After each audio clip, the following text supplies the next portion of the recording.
Team Vantara का बयान भी सामने आया है। टीम वनतारा ने कहा कि सुप्रीम कोर्ट द्वारा नियुक्त एसआईटी की रिपोर्ट और आदेश से साफ हुआ है कि वनतारा पर लगे आरोप निराधार थे। ये फैसला हमारे लिए राहत और आशीर्वाद है। हम पूरे समर्पण और विनम्रता के साथ पशु पक्षियों की सेवा जारी रखेंगे। हर जीवन की रक्षा करना मानवता की आत्मा की रक्षा करना है। हम केंद्र और राज्य सरकारों के साथ मिलकर धरती को सभी जीवों के लिए बेहतर बनाने का संकल्प दोहराते हैं। तो वनतारा की टीम की तरफ से बयान जारी हुआ है जिसमें उन्होंने कहा कि हम पूरे समर्पण से पशु पक्षियों की सेवा करते रहेंगे और वनतारा पर जो भी आरोप लगाए गए थे, कुछ जनहित याचिकाएं लगाई गई थी, उनमें जो आरोप थे वो पूरी तरह से निराधार है। एसआईटी की रिपोर्ट से ये साफ हुआ है और जिस तरह से सुप्रीम कोर्ट ने ये फैसला सुनाया है, टीम वनतारा का ये कहना है कि ये फैसला उनके लिए एक आशीर्वाद और राहत के समान है।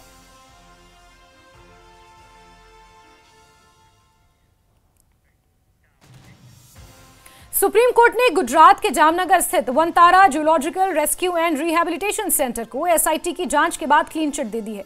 सुप्रीम कोर्ट की बेंच ने एसआईटी की रिपोर्ट का अवलोकन करने के बाद कहा कि वनतारा पूरी तरह से कानूनों का पालन कर रहा है, इसे बदनाम ना करें। आइए इस मामले के मुख्य बिंदुओं के बारे में भी जान लेते हैं। दरअसल एसआईटी को कोई कानूनी उल्लंघन नहीं मिला और वन्यजीव अधिनियम का उल्लंघन नहीं हुआ है, ऐसा एसआईटी ने अपनी रिपोर्ट में लिखा है। कोर्ट ने एसआईटी के निष्कर्षों को स्वीकार किया है और इसीलिए संतुष्टि सुप्रीम कोर्ट ने भी जताई है। एसआईटी ने जांच में कोई उल्लंघन नहीं पाया है। आयात और अधिग्रहण पूरी तरह से डॉक्यूमेंटेड है, यानी कि जो भी जानवर वनतारा लाए जाते हैं उनके रखरखाव के लिए, पुनर्वास के लिए, वो पूरी तरह से अधिग्रहण जो उनका होता है वो डॉक्यूमेंटेड होता है, यानी कि उसके दस्तावेज मौजूद होते हैं। वैध परमिट के बाद ही जानवरों का आयात होता है, यानी कि उन्हें इंपोर्ट किया जाता है। वनतारा में कानून का कोई उल्लंघन नहीं हुआ है। एसआईटी की रिपोर्ट में वनतारा में निर्धारित मानकों से ज्यादा सुविधाएं हैं। केंद्रीय चिड़ियाघर प्राधिकरण के मानदंडों से भी बेहतर सुविधाएं यहां पर हैं, यानी कि एक जू में जिस तरह की सुविधाएं होती हैं उसके लिए जो नियम पैरामीटर्स तय किए गए हैं उससे भी ज्यादा अच्छी सुविधाएं वनतारा में हैं। ग्लोबल ह्यूमेन सोसाइटी ने इसे प्रमाणित किया है। वनतारा में अंतर्राष्ट्रीय स्तर पर मानदंडों का पालन होता है। वनतारा को global humane certificate seal of approval दिया गया है। केंद्रीय चिड़ियाघर प्राधिकरण ने आरोपों को निराधार बताया। वित्तीय अनियमितता के आरोपों को एसआईटी ने निराधार पाया। धन शोधन निवारण अधिनियम 2002 के प्रावधानों का उल्लंघन नहीं हुआ है। कोर्ट ने बार बार याचिकाएं दायर करने पर रोक लगाई है। एसआईटी की सिफारिशों को लागू किया जाएगा और वनतारा गलत सूचना के खिलाफ उपाय करने के लिए स्वतंत्र है, यानी कि जो मिस इन्फॉर्मेशन वनतारा के खिलाफ फैलाई गई है उसके खिलाफ अगर वनतारा टीम चाहे तो उसके खिलाफ उपाय कर सकती है, उसके लिए वो स्वतंत्र है। मेनका गांधी जी इस वक्त हमारे साथ मौजूद है। मैम, वनतारा को लेकर कल सुप्रीम कोर्ट का डिसीजन आया है, क्लीन चिट दी है, किस तरीके से आप इसे देखते हैं? मैं बहुत ही खुश हूँ। एक आदत हो गई है इस देश में कि जो भी चीज़ अच्छी बनती है उसको गिराने की कोशिश हो। हम चाहते हैं कि हर चीज़ बुरी हो जाए।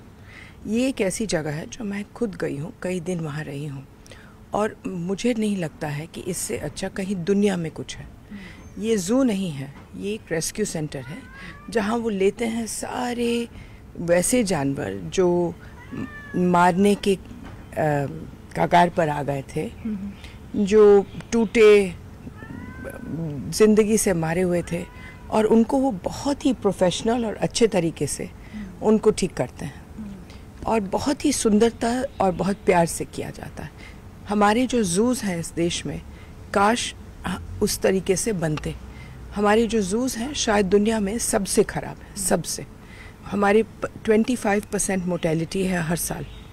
ये जंगल से लेते हैं जानवर, हज़ारों में मारते हैं और बहुत बुरी तरह से रखते हैं। रांची ज़ू, बोकारो ज़ू, ये एक देश पर भद्दा। अब ना इनको बंद किया जाता है अभी अभी, और रोज़ के रोज़ एक जानवर मरता है।